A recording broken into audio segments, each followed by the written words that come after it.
السلام علیکم ورحمۃ اللہ وبرکاتہ۔ پیارے بھائیوں، میں نے آپ کے لیے ایک بہترین ٹاپک لایا ہے۔ آئیے چلتے ہیں ہم اپنے ٹاپک کی طرف۔ الحمدللہ وکفا وسلام علی عباده الذین اصطفى، اما بعد فاعوذ باللہ من الشیطان الرجیم، بسم اللہ الرحمن الرحیم۔ السلام علیکم ورحمۃ اللہ وبرکاتہ۔ ہمارے آج کی موضوع ہے ایصال ثواب کی حقیقت۔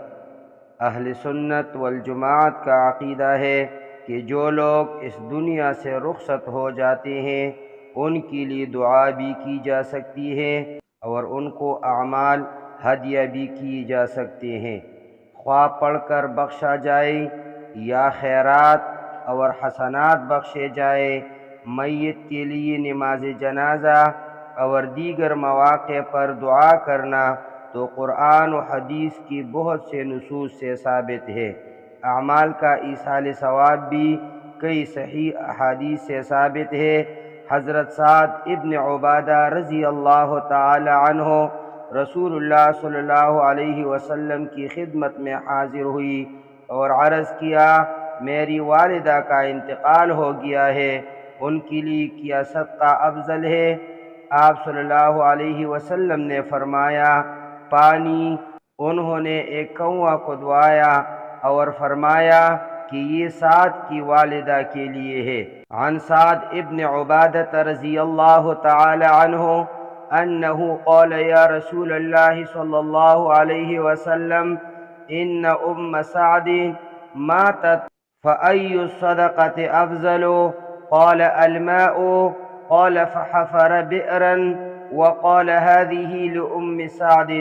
اس حدیث میں آپ صلی اللہ علیہ وسلم نے پانی کے صدقہ کا ثواب پہنچانے کا امر فرمایا۔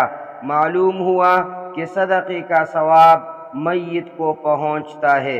حضرت ابو ہریرہ رضی اللہ تعالی عنہ سے روایت ہے کہ ایک شخص نے نبی کریم صلی اللہ علیہ وسلم سے پوچھا، میرے والد کا انتقال ہو گیا ہے اور انہوں نے اپنے پیچھے مال چھوڑا ہے لیکن کوئی وصیت نہیں کی، اگر میں ان کے جانب سے صدقہ خیرات کر دوں کیا ان کے گناہوں کے لیے معافی کا ذریعہ ہو جائے گا؟ آپ صلی اللہ علیہ وسلم نے فرمایا، ہاں، تمہارے صدقات سے ان کے گناہوں کا کفارہ ہو جائے گا۔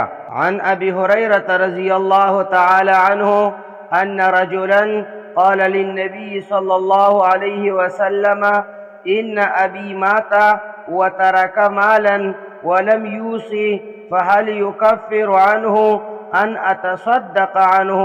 قال نعم۔ معلوم ہوا کہ ایصال ثواب کا میت کو فائدہ ہوتا ہے۔